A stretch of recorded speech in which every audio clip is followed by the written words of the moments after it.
법대로 합시다. 네, 알고 있으면 유용한 법률 상식이 가득합니다. 법대로 합시다. 더 로이어. 오늘도 일상 속에서 겪을 수 있는 다양한 법적 분쟁들 살펴보고요. 속이 시원해지는 해결책도 알아보도록 하겠습니다. 자, 오늘 첫 번째 사건 어떤 내용인지 화면으로 함께 하시죠.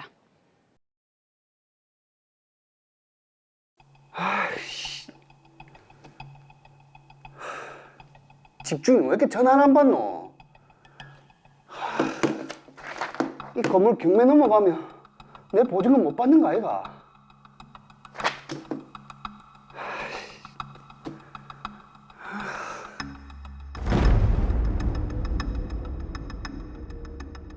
아휴, 오늘 내 곳이나 봤는데 마음에 드는 곳이 하나 한 군데도 없네.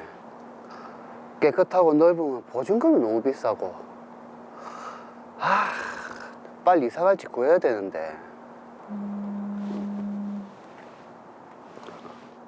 여보세요? 혹시 전셋집 구하셨어요? 아니요, 아직요. 아, 그럼 그때 이야기하신 조건에 거의 맞는 집이 나왔는데 한번 보실래요? 아, 예. 그럼 문자로 주소 보내드릴게요. 빌라 앞에서 만나서 같이 들어가면 될 것 같아요. 아, 알겠습니다. 예. 오늘은 꼭 마음에 들었으면 좋겠네.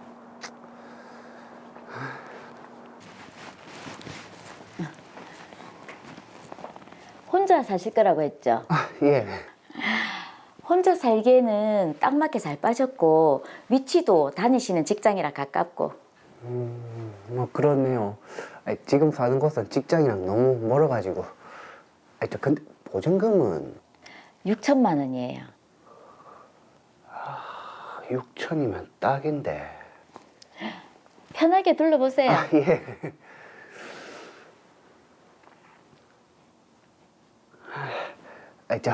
계약하겠습니다.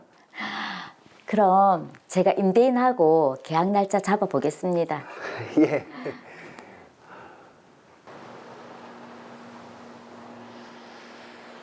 지하철역에서 좀 걸어와야 되지만 뭐 위치가 나쁘지도 않고, 집값 오르는 건 시간 문제인데 대출 걸린 거 승계하면 좀 싸게 판다 했다 이 말이지.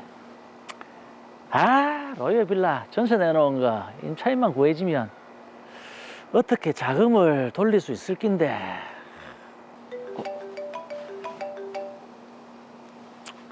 예, 김 소장님. 박 사장님, 로이어 빌라 새 놓으신 거 계약하고 싶다는 분이 있어요. 그래요? 예, 알겠습니다. 네, 저는 내일도 괜찮습니다. 네네. 오케이. 조금만 기다리라. 내가 매수한다.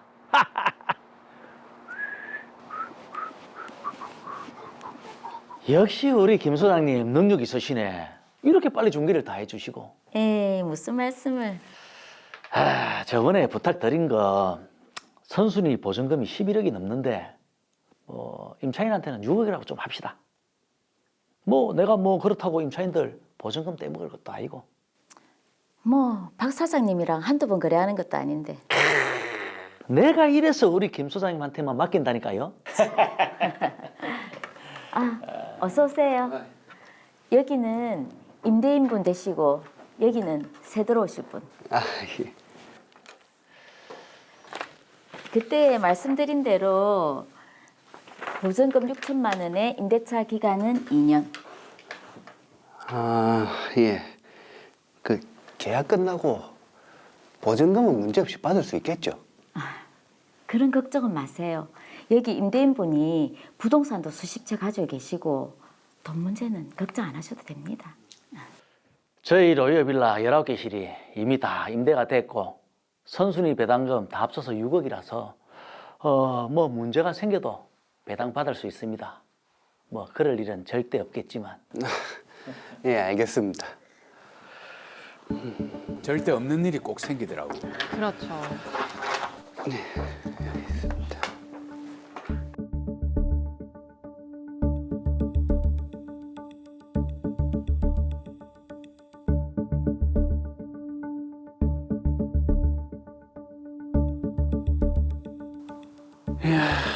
저 사람들 어쩌노? 보증금 돌려받을 수 있나? 설마 이 집도? 에이, 배당받을 수 있다고 했으니까.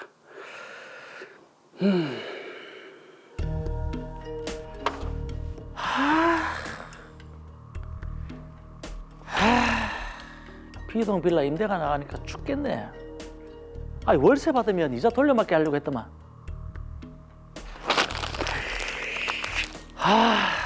대출금 때문에 로열 빌라도 경매에 넘어가게 생겼는데. 참. 이게 뭐고? 참 불안하죠. 이 집이 경매에 넘어간다고? 이게 무슨 일이고? 아, 잠깐만.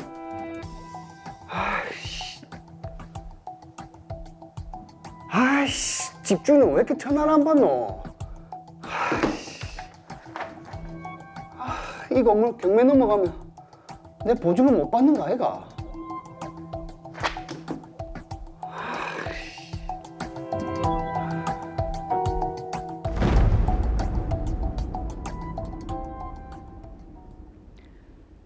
자, 이 보증금을 어떻게 합니까? 아이고, 영진 씨의 눈앞이 정말 깜깜한 상황이네요. 그렇습니다. 이게 지금 적은 금액도 아니고 6천만 원입니다. 네. 빠른 해결이 필요한데요. 사건 정리부터 하겠습니다.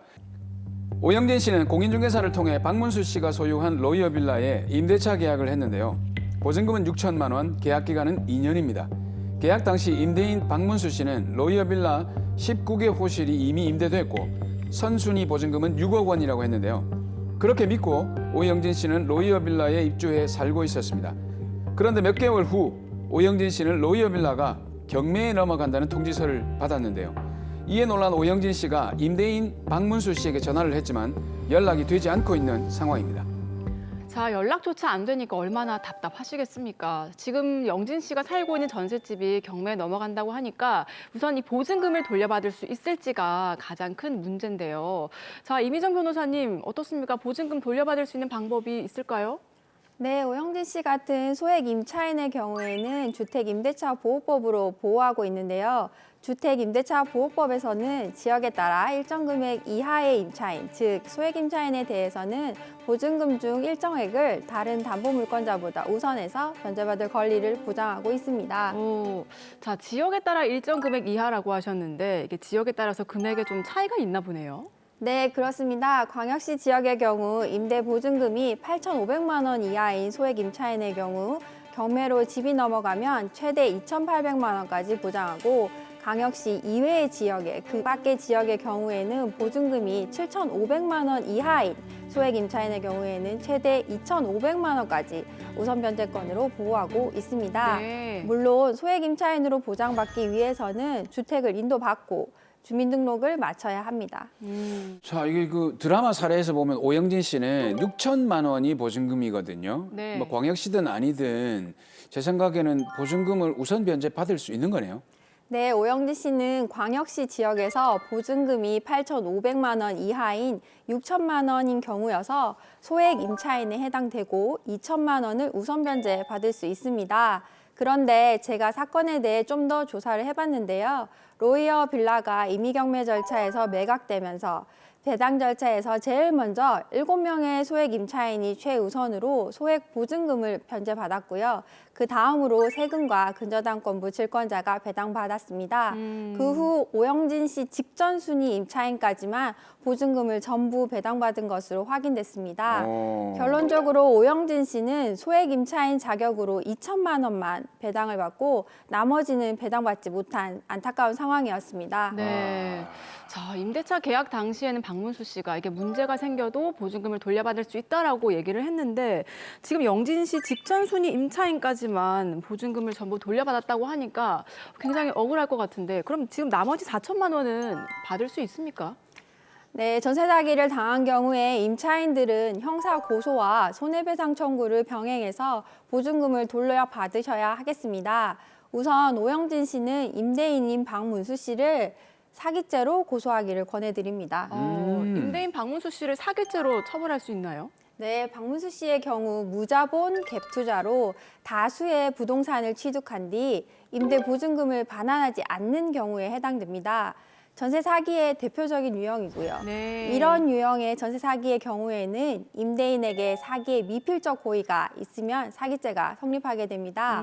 사기의 미필적 고의는 임대차 계약 당시 앞으로 보증금을 반환하지 못할 수도 있음을 인식하고 설령 그런 위험이 있더라도 용인하겠다라는 의사가 있는 것인데요. 네. 미필적 고의의 존부의 판단은 결국 임대인이 계약 체결 당시 임대인의 경제적 사정에 따라 크게 좌우될 수밖에 없습니다. 임대차 계약 당시에 그러니까 임대인, 집주인의 경제 상황에 따라 달라진다고 하셨는데 네. 그렇다면 임대차 계약 당시 이 집주인의 돈이 얼마나 있는지 이걸 알아야 되는 겁니까? 구체적으로 어떻게 되죠?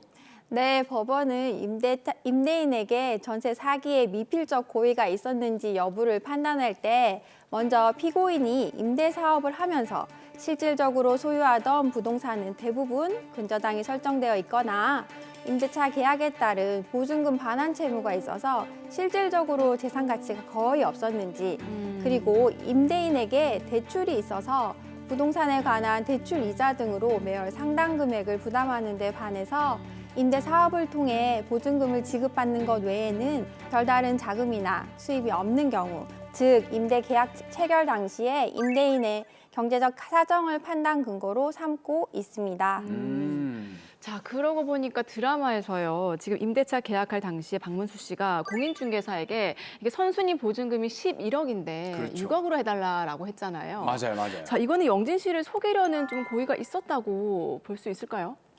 네, 박문수 씨의 경우 여러 채의 빌라를 무자본 갭 투자로 구매하면서 임차인들의 보증금으로 은행 이자를 돌려막게 하는 상황이었고, 네. 선순위 보증금을 줄여서 임차인에게 속인 사정을 보면 향후 임대차 보증금을 반환하지 못할 수도 있음을 인식하고 용인했다고 보여져서 고의가 있다고 판단됩니다. 네. 자, 그럼 박문수 씨의 전세 사기가 인정이 될 텐데 그 처벌 수위는 어느 정도입니까? 네, 사기죄의 법정형은 10년 이하의 징역 또는 2천만 원 이하의 벌금에 처합니다. 사기로 인한 이득액이 5억 원 이상일 때에는 특정경제과중 처벌 등에 관한 법률이 적용되어서 이득액에 따라 최고 무기징역에 처해질 수도 있습니다. 네. 다만 전세 사기의 경우 임대차 보증금이 통상 5억 원 미만이기 때문에 특정경제과중 처벌 등에 관한 법률이 적용되지 않는 경우가 많은데요. 그러나 이때에도 여러 개의 사기 범행으로 동시에 판결을 받는 경우에는 2분의 1까지 형이 가중될 수 있어서 형법상 사기죄라고 해도 최대 15년까지 징역형이 선고가 가능합니다. 그러면 이제 이게 처벌이 강화되고 있는 거네요? 네, 최근 무자본 갭 투자로 임대차 보증금 1억 500만 원을 편취한 사건에 대해서 수원지방법원은 임대인인 피고인에게 징역 1년의 형을 선고했고, 의정부에서 주택 임대 사업자로 등록한 후 빌라, 다세대 주택 등 총 497채를 보유해서 임대 사업을 운영하면서 43명의 피해자들로부터 합계 84억 원 상당의 임대 보증금을 지급받아 편취한 사건에 대해 서울중앙지방법원에서는 징역 8년의 형을 선고하기도 했습니다. 네. 자, 사실 뭐 보증금이 소액이라고 해도 당사자들에게는 피 같은 돈이기 때문에 그럼요. 예, 사기를 쳤다면 당연히 처벌을 받아야 될 것 같고요. 자, 그런데 문제가 보통 사기죄로 이게 고소를 하면 처벌을 받는 거지 피해자가 보증금을 돌려받는 것도 별개의 문제잖아요. 네, 그렇습니다. 형사 절차는 임대인의 사기 범죄에 대해 처벌을 하는 절차여서 보증금을 돌려받을 수 있는 문제는 아닙니다. 다만 피고인이 양형에서 참작받기 위해서라도 적극적으로 피해자와 합의를 보는 경우가 많아서 합의금으로 보증금을 일부 보전받을 수 있을 것입니다. 그럼 이게 합의를 하더라도 보증금을 전부 돌려받을 수는 없는 거네요? 그렇죠. 그래서 임대인에 대해 민사소송도 함께 제기하셔야 하는데요. 네. 오영진 씨는 전세 사기범 박문수 씨를 상대로 민사소송을 제기하고 가압류 등의 절차도 취해야 합니다. 실제 회수 가능성이 크지 않더라도 향후 박문수 씨에게 재산이 생기면 집행을 위해 집행 권한을 확보해둬야 하겠습니다. 네.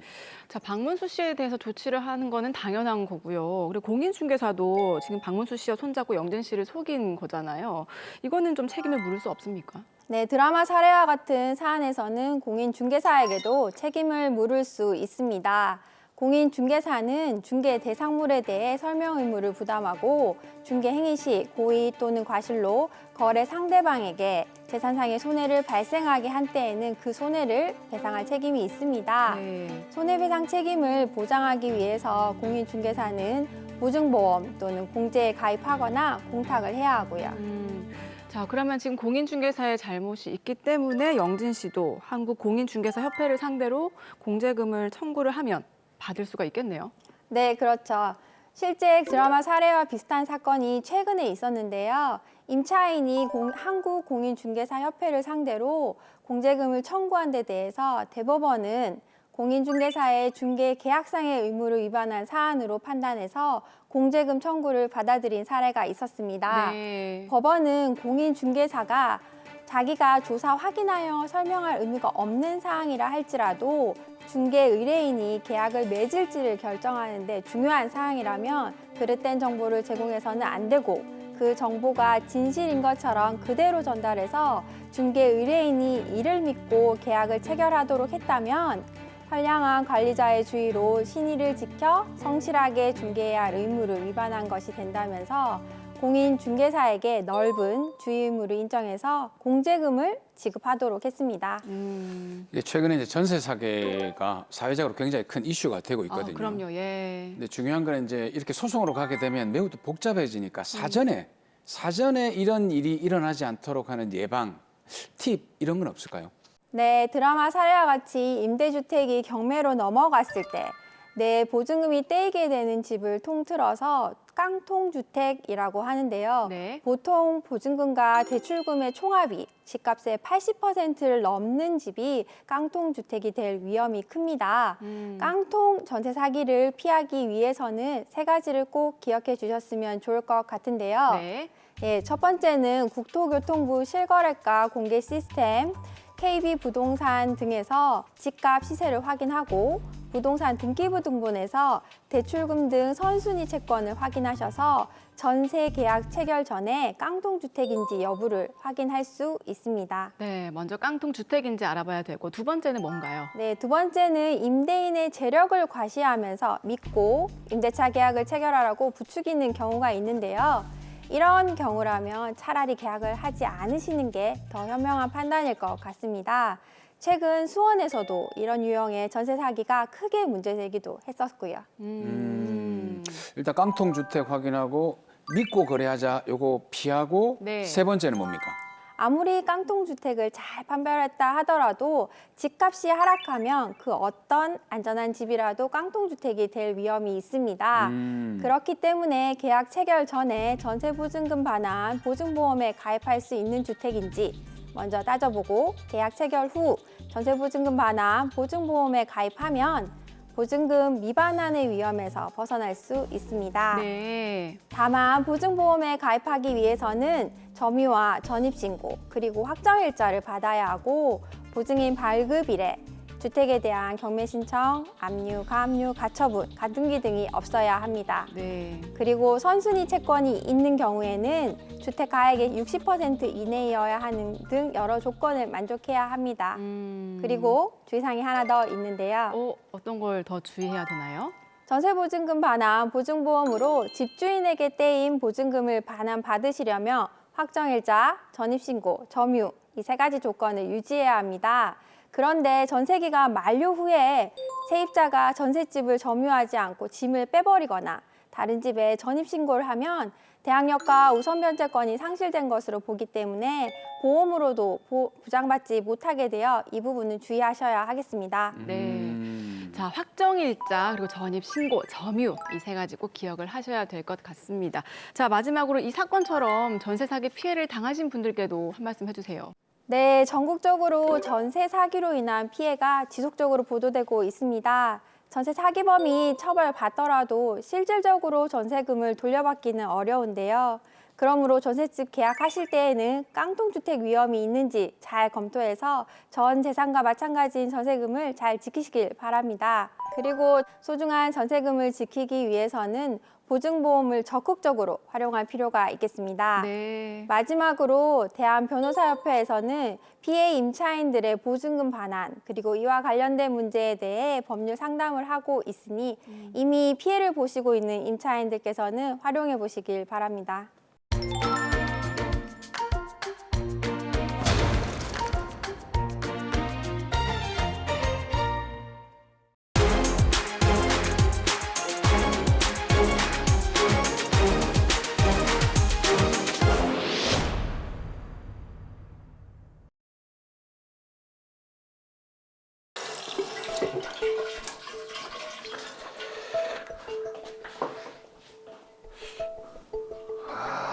소변에 피가 섞여 나오네. 며칠 전에도 그러더만. 진짜 병원 한번 가봐야 되나.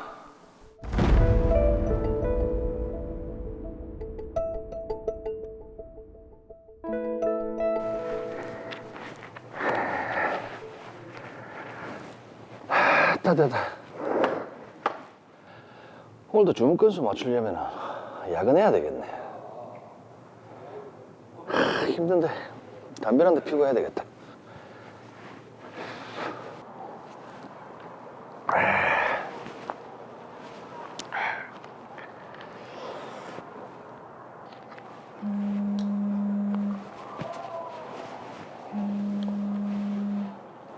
아이고야, 귀신 같은 마누라.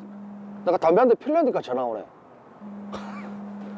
다 보고 계실 겁니다. 왜? 여보 점심 먹었어요? 먹었지. 지금 커피 한 모금 하고 있다. 아이 또 담배 피고 있는 거 아니야? 또 잔소리. 내가 집에서 피나 회사에서 일하면서 한두 대씩 피는 건데. 아이고 집에서 나 잘 때 당신 몰래 나가서 담배 피는 거 모를 줄 알고 아유 귀신을 속이지. 아우 제발 담배 좀 끊어. 아유 진짜. 알았다. 근데 왜? 오늘 늦어요? 오늘 연장해야 될 것 같은데. 아니 영호도 오랜만에 온다고 하니까 가족 외식이나 할까 했지. 난 오늘 늦을 것 같으니까 영호하고 그 당신하고 맛있는 거 사무라. 알겠어요. 일하다가 저녁 꼭 챙겨 먹고 담배는 피지 말고 어? 알았다. 하여튼 잔소리는 에이. 어휴, 벌써 시계가 이래 됐나? 아이, 화장실 한번 갔다가 이래야 되겠다. 에이.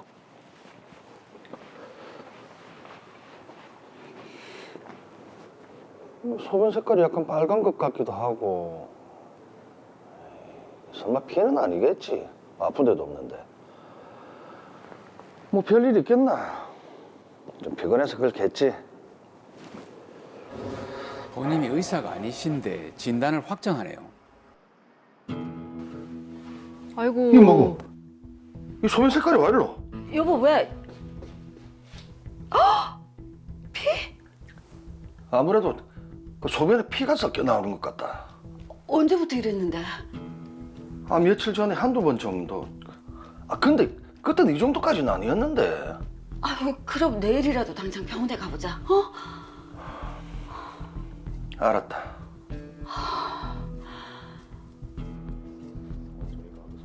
그렇게 저는 대학병원을 찾아 검사를 받았고 방광에 종양이 생겼다는 청천벽력 같은 결과를 들었습니다. 결국 종양 절제 수술을 받았습니다.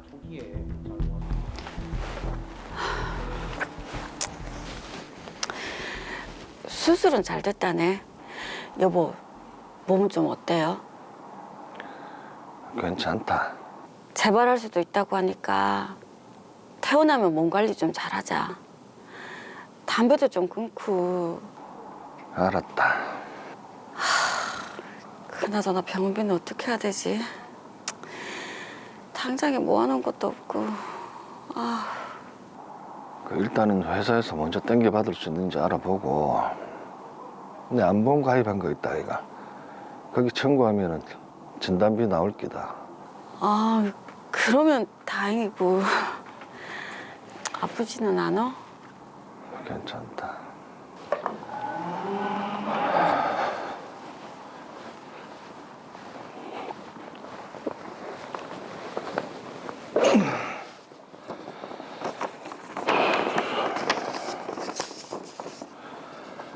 진단서는 뗐고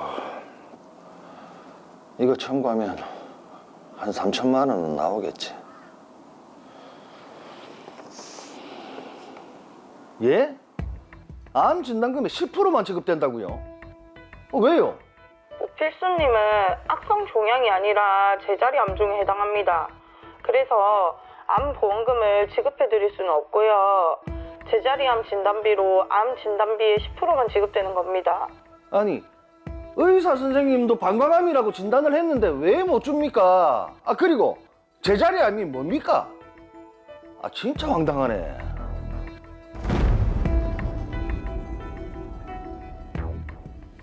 네, 위급할 때를 대비해서 들어둔 보험인데 필수 씨가 많이 당황스러우실 것 같네요. 그렇죠. 이게 지금 암 진단비를 당연히 다 받을 거라고 생각을 하고 네. 신청을 했는데 와, 이 사건 좀 제대로 한번 따져봐야 될 것 같습니다. 사건 정리 먼저 합니다. 오필수 씨는 한동안 몇 번의 혈뇨를 보고 병원을 찾았는데요. 의사는 방광에 종양이 있어 이를 제거해야 한다 했고 그렇게 오필수 씨는 종양 제거 수술을 받았습니다.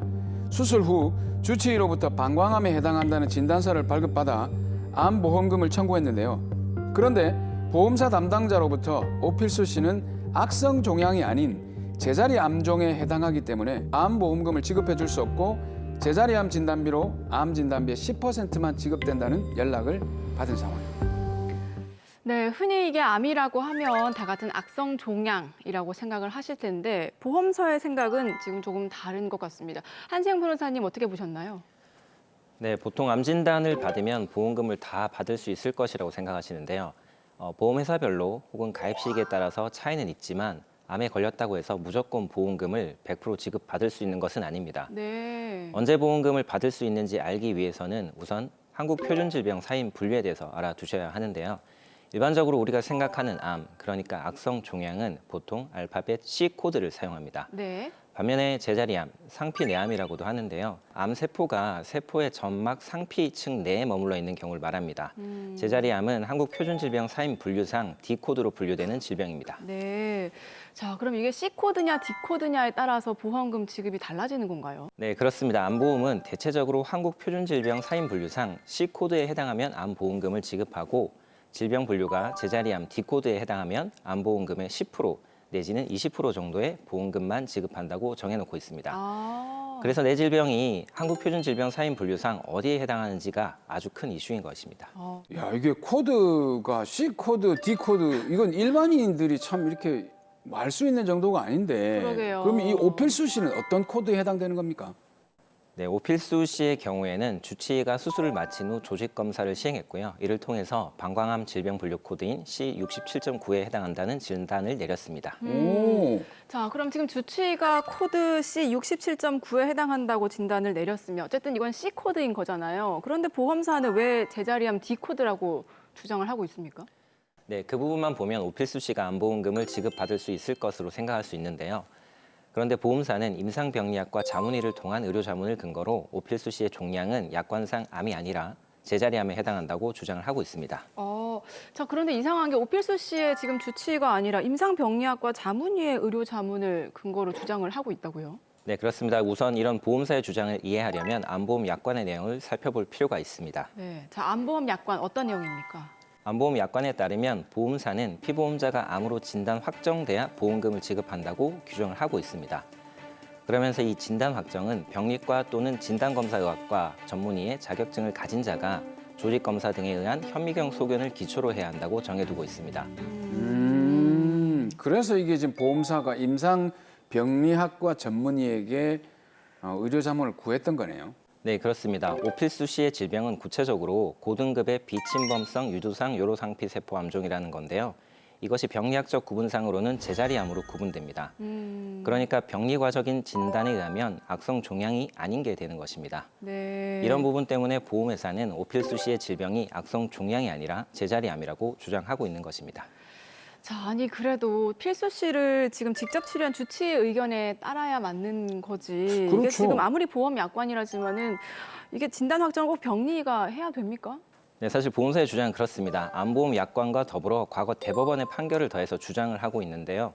대법원은 암보험금 지급 사유인 진단 확정에 대해서 판단하면서 환자를 직접 대면하는 임상인은 병리의사의 진단과 다르게 진단명을 부여할 수 없다는 취지로 판단을 하기도 했습니다.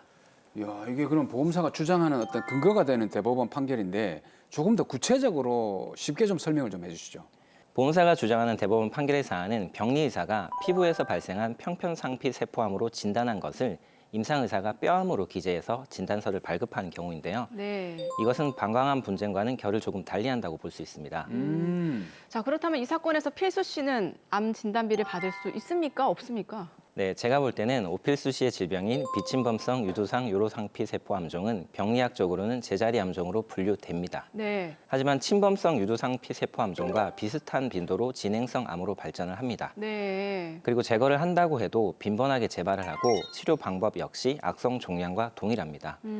그래서 비뇨의학회도 공식적으로는 비침범성이라고 할지라도 악성 종양으로 보는 것이 타당하다는 의견을 내기도 했습니다. 그렇기 때문에 오필수 씨는 보험사를 상대로 해서 소송을 제기해서 이런 부분을 잘 주장하신다면 암 진단비를 받을 수 있을 것으로 보입니다. 네. 자, 의료 코드 분쟁 사례 사실 저는 잘 몰랐는데 실제로 이런 사건과 같은 사례가 많이 발생하나요? 네, 실제 방광의 비침범성 요로상피 세포 암종을 제자리 암으로 볼 것인지 악성 종양으로 볼 것인지에 대한 분쟁은 매우 많이 일어나고 있습니다. 아. 수년 동안 수십 건의 소송이 이루어졌었고 안타깝지만 보험사의 승소율이 조금 더 높은 상황입니다. 그럼 이게 보험사 승소율이 높은 편인 이 사건을 오필수 씨가 소송을 해도 이길 수 있는 확률이 있을까요?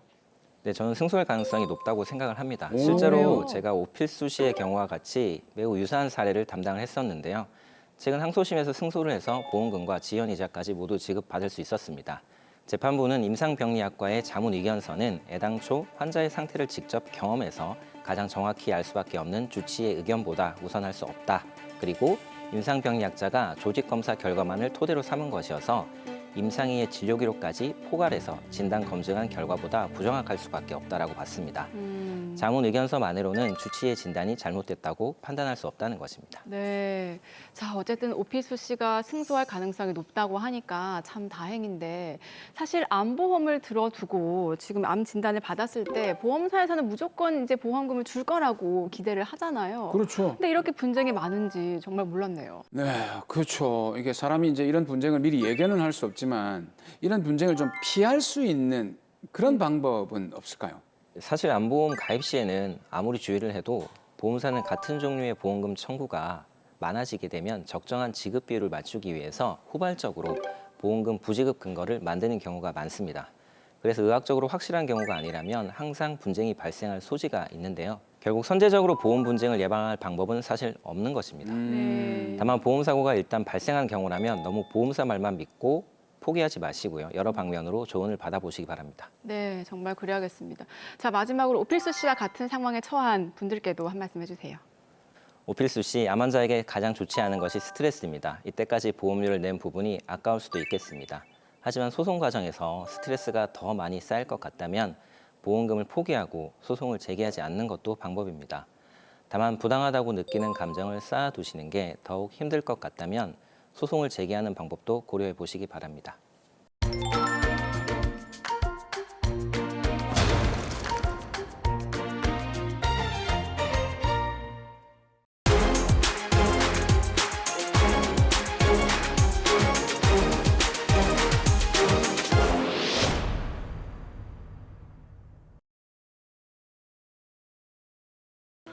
아유 사장님, 그 이번에 로이어시에 땅을 좀 사셨다면서요?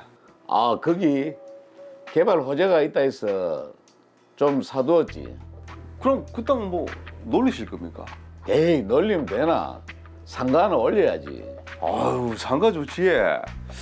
사장님, 제가 또 상가 건물 또 기가 막히게 잘 짓는 거 아시죠? 뭐 소문은 들었네만.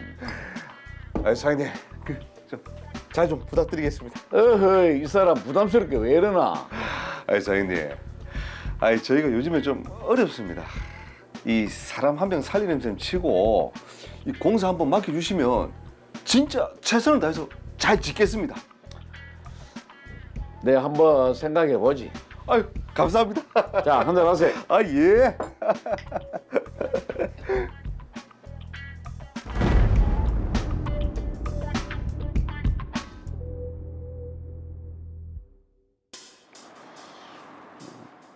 저는 인테리어 업을 해오다 2019년 규모를 키워서 작은 건설회사를 설립했습니다. 나름 성실하게 회사를 경영했고 밤낮을 잊어가며 회사를 성장시키기 위해 노력했습니다.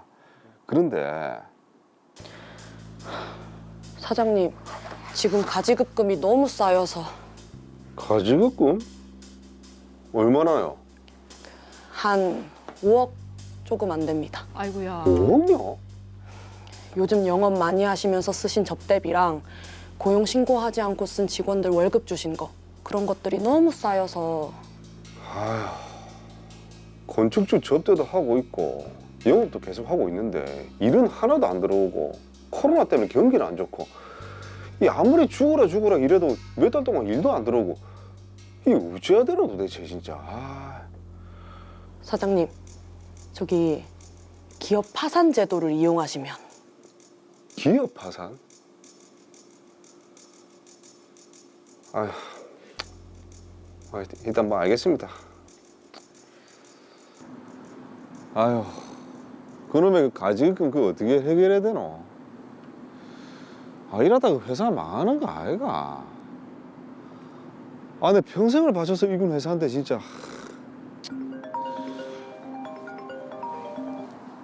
여보세요? 예, 보험사 기사님. 사장님 잘 지내시죠? 이번 달 보험료가 몇 건 미납된 게 있어서요. 지금 저희가 지금 회사가 망하기 일부 직전이라 가지고 그 보험료 챙길 정신이 없습니다. 그놈의 그 가지급금 그게 뭔지 진짜. 가지급금이요? 저한테 좋은 방법이 있습니다. 좋은 방법요? 예. 대체 뭡니까 그 좋은 방법이? 일단 사장님 주식 좀 가지고 계시죠? 주식요? 있죠. 그럼 주식 중에 절반을 아내분한테 증여를 하시고요. 회사 이름으로 아내분이 받은 주식을 전부 매입해서 소각하세요. 그러면요? 그러면 주식 매각 대금으로 아내분이 받은 회사 돈을 다시 사장님한테 증여를 하고요. 사장님은 증여받은 돈으로 회사에 지급하면 가지급금은 싹 해결되는 거죠. 진짜 그렇게 된다고요? 증여하고 그러면 세금도 문제도 있긴데. 걱정 마세요, 사장님. 제가 세무 컨설턴트 일도 같이 하잖아요. 다들 이렇게 절세하고 계십니다. 그리고 다들 아무 문제 없이 사업체 운영 잘하고 계시고요. 그래도 만약에 무슨 문제라도 생기면 제가 책임질 테니까 저 믿고 한번 해보세요. 예. 고민 끝에 저는 그 컨설턴트의 말대로 아내에게 주식을 증여한 후에 가지급금 계정을 모두 정리했습니다. 그럼 된다니까. 그래.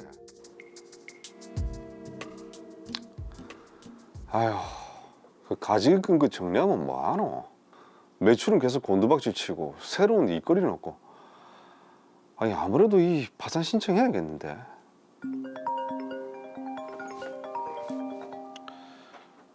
이 어디지? 여보세요? 예. 제가 벨라라 건설 대표 맞는데요. 예? 세금 탈세요?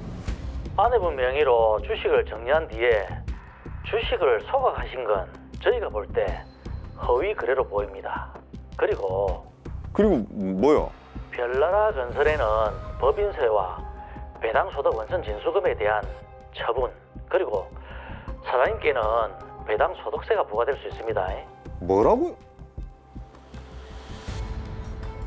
이 절세 방법이라더만 내가 탈세한 거가 이게 어찌해야 되는지 미치겠네 진짜.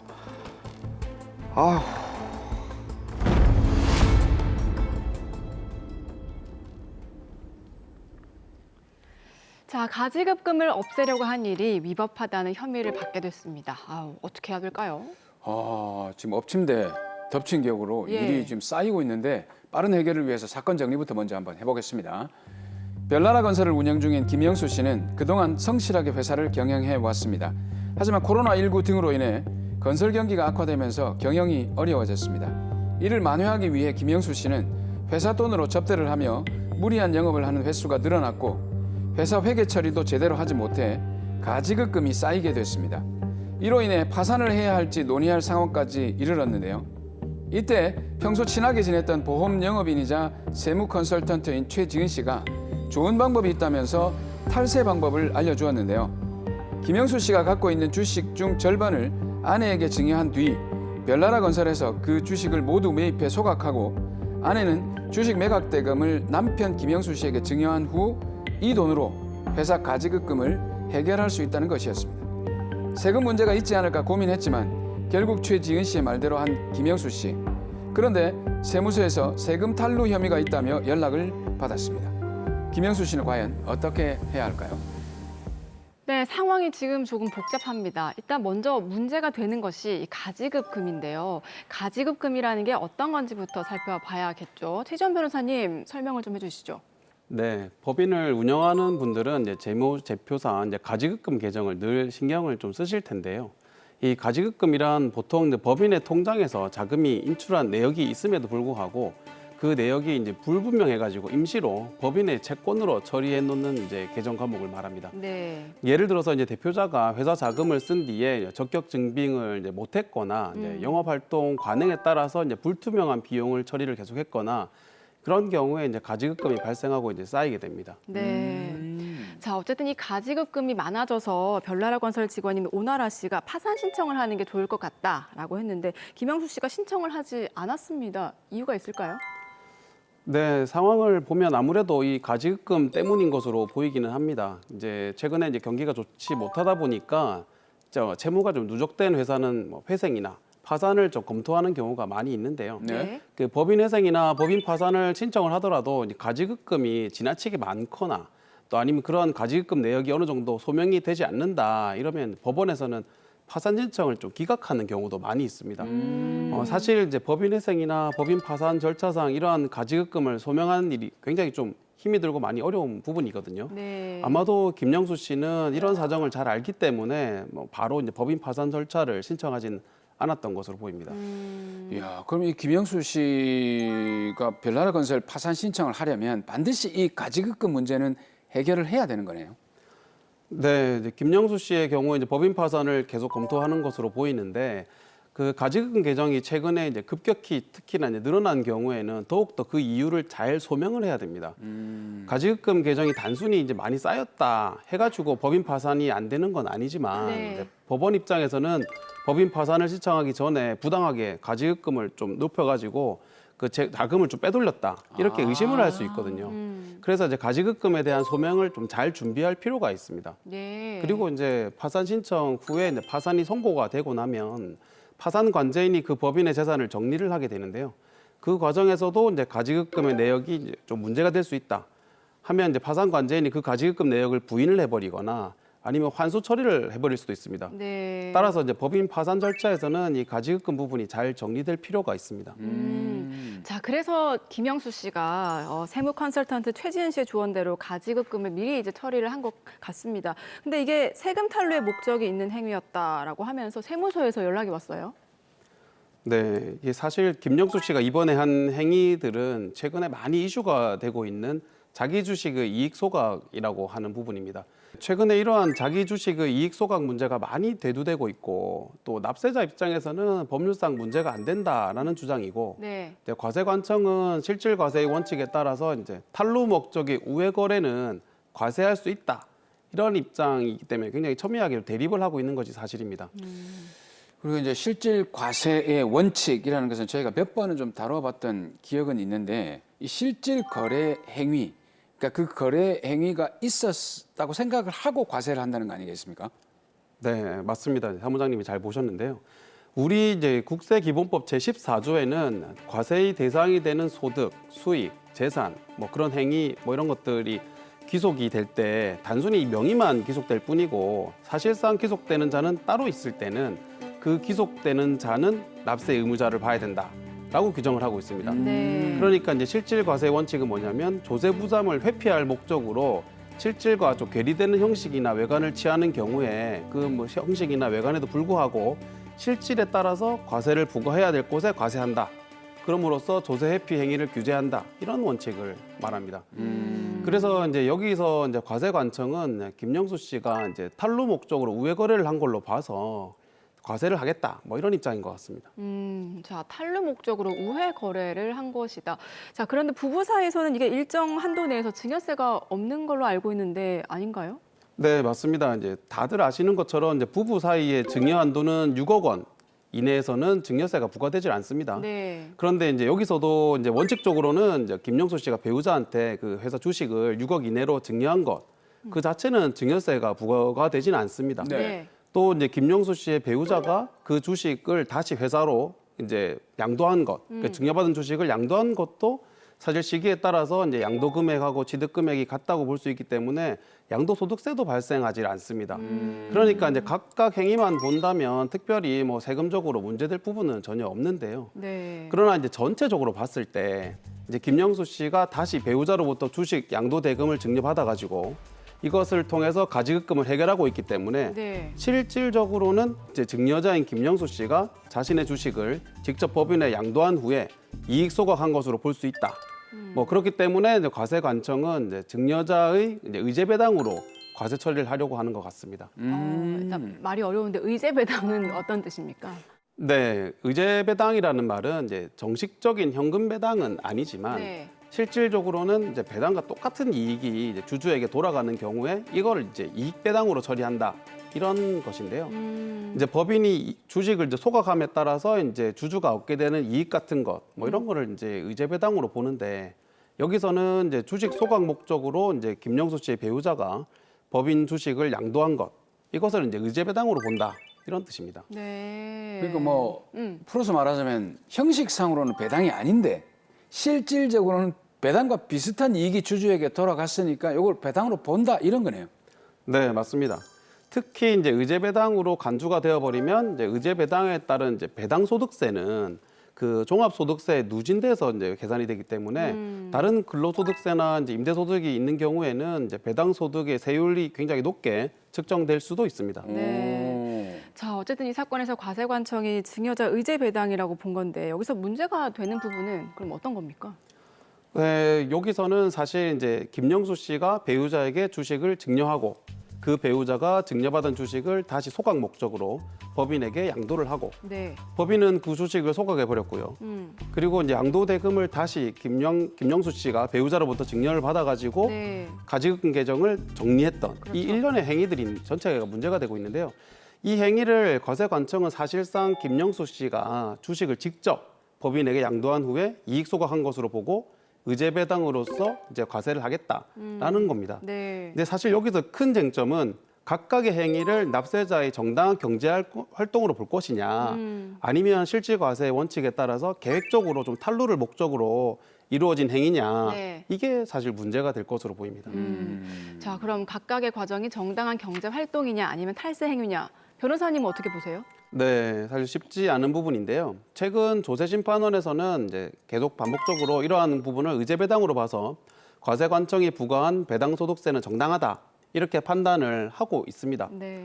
뭐 일부 지방법원에서도 그렇게 판단하고 있고요. 다만 예외적으로 이와 반대로 최근에 이제 수원지방법원에서 좀 반대되는 판단을 한 게 있는데 자기 주식을 이익 소각하는 과정에서 이제 해당 배우자에게 실질적으로 모든 이익이 기속됐다. 네. 그러니까 증여자가 아닌 실제 배우자에게 모든 이익이 기속이 되었다. 그런 경우를 전제로 하고 나서는 이제 의제 배당으로 좀 볼 수 없다라는 판단을 내린 사례가 있기는 합니다. 네. 이제 이런 쟁점과 관련해서 대법원 판례는 아직은 없는 실정입니다. 야, 그렇다면 지금 김영수 씨 같은 경우에는 세무서의 주장대로 배당 소득세도 내야 되고 별나라 건설은 또 법인세도 내야 돼. 그런 상황이 된 겁니까?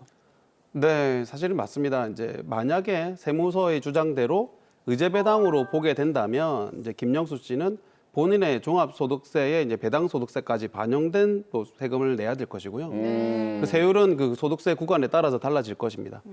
또 이제 법인의 경우, 이제 별나라 이제 건설회사 같은 경우에는 이제 배당 소득세의 원천 징수 부분을 안 했기 때문에 원천 징수 부분에 대한 고지서가 나올 거고, 네. 또 법인세 고지서도 뭐 나올 수는 있습니다.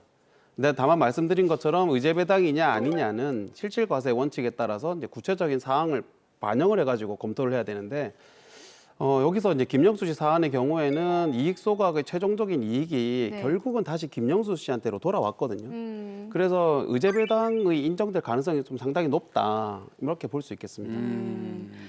자, 그런데 이 모든 이 사건의 문제의 시작은 가지급금인데요. 이거를 해결하지 않고 그냥 두게 되면은 어떻게 됩니까? 네, 결국은 이 가지급금은 법인의 입장에서 봤을 때는 이제 결국 기업이 보유하고 있는 하나의 자산으로 파악을 하게 되거든요. 네.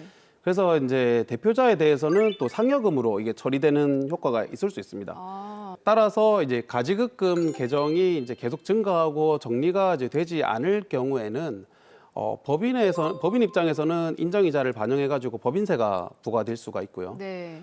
그 대표자에 대해서는 상여에 따른 소득세가 이제 증가할 수도 있습니다. 또 이제 앞서 드린 것처럼 만약에 법인 회생이나 파산 절차가 진행된다면 이 가지급금 계정은 또 다른 또 골칫거리가 될 수도 있기 때문에 장기간 이 가지급금을 계속 놔두는 것은 좀 문제가 될 수 있습니다. 자, 그런데 이 사건에서 저는 김영수 씨에게 세무 컨설팅을 해준 최지은 씨도 이게 좀 책임을 물어야 되는 게 아닌가 그렇죠. 싶습니다. 아까 분명히 얘기했습니다. 예, 예. 본인이 다 책임지겠다고. 그렇지 않습니까? 그러니까 지금 잘못 컨설팅을 해준 것 같거든요. 김영수 씨가 최지은 씨에게는 책임 물을 수는 없나요? 네, 사실 요즘 이런 분들 굉장히 많거든요. 법인에서는 파산 신청을 하거나 이런 걸 고민하는 분들이 많은데, 세무 컨설턴트나 이제 보험회사 뭐 직원분들이 이렇게 조금 제안을 해드리면서 뭐 도와주겠다, 파산 신청이 잘 되도록 해주겠다, 이렇게 접근하는 브로커들도 사실은 좀 많이 있고 비전문가들이 많이 있습니다. 이제 만약 이제 여기서 이 사건의 경우에 최지은 씨가 책임지겠다라는 부분에 대해서 확약서가 있다든지 확실한 뭐 증거가 좀 남아 있다면 그러한 확약에 따른 책임을 묻거나 아니면 불법 행위에 따른 책임을 또 물을 수도 있을 것으로 보이기는 한데요. 하지만 여기서 이제 김영수 씨의 경우에는 최지은 씨에게 어떤 뭐 아무런 확약서를 받은 것도 없고 또 책임을 부과할 수 있는 증거 자료나 이런 것들도 가지고 있는 것은 아닌 것 같습니다. 네. 그래서 안타깝지만 현재 상황으로는 최지은 씨한테 책임을 묻기는 좀 어려울 것으로 보입니다. 그러면 만약에 이런 탈루 행위를 하기 그 바로 전으로 돌아간다면 이 김영수 씨는 어떻게 하면 적법한 행위가 될 수 있을까요? 네, 사실 이제 세금에 관한 부분은 전문가들도 꼼꼼하게 검토를 해야지 구체적인 해결 방안이나 솔루션을 좀 제공해 드릴 수 있는 부분이거든요. 그만큼 네. 어려운 부분입니다. 따라서 이제 전문 자격사도 아닌 사람의 말을 듣고 세무 처리를 하는 건 상당히 좀 위험합니다. 네. 가지급금 처리 문제라든지 뭐 파산의 신청이라든지 아니면 기타 회계 처리라든지 가족 간의 주식 처분의 이런 문제들은 반드시 법률 전문가나 세법 전문가한테 좀 자문을 받으시는 게 좋겠습니다. 네. 자, 정리해 보겠습니다. 마지막으로 김영수 씨에게도 한 말씀 해주시죠. 네, 김영수 씨. 안타깝게도 이게 최지은 씨로부터 좀 들은 세무 컨설팅은 좀 문제가 있어 보입니다. 그래서 아마도 자기 주식 이익 배당에 해당해서 의제 배당에 따른 소득세가 부과될 것으로 보입니다. 다만 이제 최근에 이제 지방법원 판결 중에는 구체적 사안을 좀 살펴봐가지고 의제 배당이 부인되는 경우도 있었거든요. 그러니까 이제 혹시 충분히 좀 설명하지 못했던 사정이 있다면 법률 전문가 좀 상담을 받아보시기를 권해드립니다. 그리고 앞으로는 이렇게 이제 세무적인 업무를 처리하실 때 비전문가의 상담이 아닌 법률 전문가나 세법 전문가로부터 자문을 꼭 받아보시기를 권해드립니다.